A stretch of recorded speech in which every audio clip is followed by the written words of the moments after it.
안녕하세요, I'm Mac Barnett. I'm John Clausen. And this is our book, The Three Billy Goats Gruff.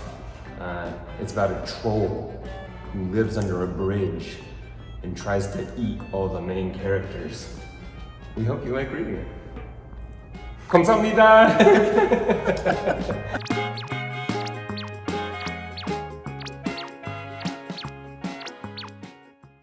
I've written 3 fairy tale manuscripts. Without anybody in mind. That's right. Right. And then the publisher said, "What about John?" And I said, "Of course. Like, I will always do a book with John. I feel complete trust when pictures are in his hands." The rhymes and everything, right? Yeah. How did that go?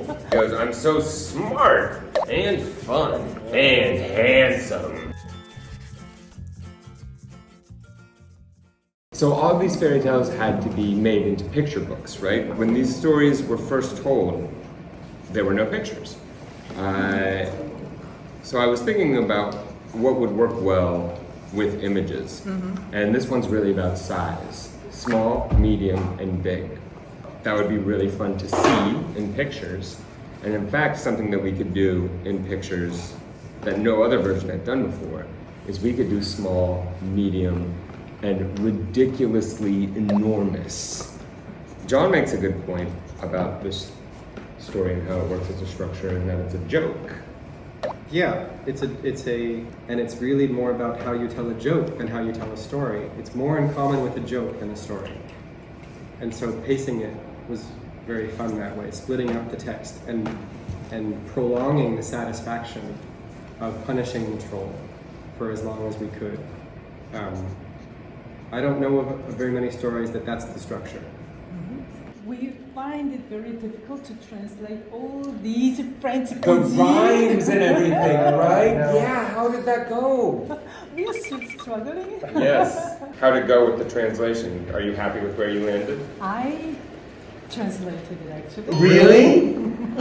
I love to write about food, and I love scenes where there's like a big feast and you list every item in that feast. That's just a habit I have as a writer. I'm very attracted to that. In this case, I thought it would be funny also that this troll is so disgusting, and he lives below this bridge, and he's surrounded by all these bones, and he's constantly picking his skin, and I thought it would be very funny if he also had fancy taste and just could list all of the beautiful, delicate dishes he likes to make with goat. Sometimes at the end of a fairy tale, a poem will just come in, or there'll be certain characters who speak in verse. But you don't usually give that to a villain, and certainly not like a disgusting villain like the troll. And it was a funny contrast to me.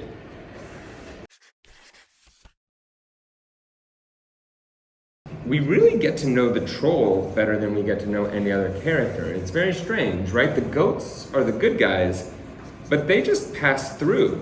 We hold on the troll. Yeah, the troll is there at the start, all the way through, until he gets punished at the end. It's a way to get to know who this troll is, to make him a more fully fleshed out character, and not necessarily to make him more sympathetic, but to make it at least more meaningful when he gets knocked off that bridge. I think the biggest laugh we get, there are 2 big reactions that we get. One is when the troll says that he's handsome. He goes, "I'm so smart and fun and handsome." The other big reaction, which again is a mix of shouting and laughing, goat enter, the giant goat enter. This is a testament to John's picture book craft. He's so carefully set up this rhythm so that as each goat leaves, you see the new goat. So Before he's introduced. yeah, The pictures being ahead of the text a little bit, knowing things that the text doesn't know yet.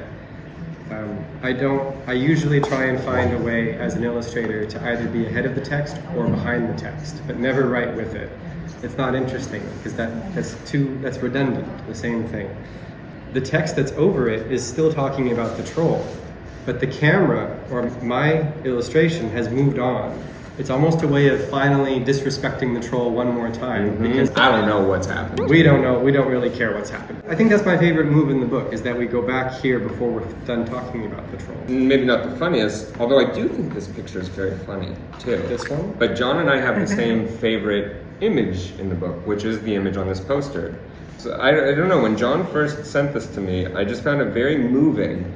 It's beautiful, and these three brothers are happy, they're hanging out, they're satisfied, they made it, they did it, they didn't get eaten. The odds were against them, at least against the little one. Right. If his trick hadn't worked, the odds were pretty big for him.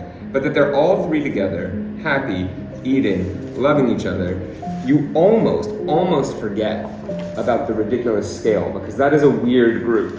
Third brother is still ridiculously big, and in fact, Well, his time for he's being maybe the biggest, feels the biggest here that you ever see him at all, because you have these guys next to him. Because it's a story about three brothers. I have two brothers. It's sentimental for me. And it's a story about, I'm the oldest too, and this is how you want to be for your younger brothers. You want to be powerful and strong and unquestionably able to protect them. Hi, I'm Mac Barnett, I'm John Clausen. and today we're gonna find out what actual goats think about our book, The Three Billy Goats Gruff. Story time! Once upon a time there was a bridge, and beneath that, clip clop, went the bridge above his head. Who dares to walk across my bridge? This was mostly pencil and ink work, but there was some digital adjustment too. Oh. You gotta look at the pictures too, and just, okay. I don't want to fight him. He's gonna win. Who dares? I think he likes it. Respect. Oh, okay.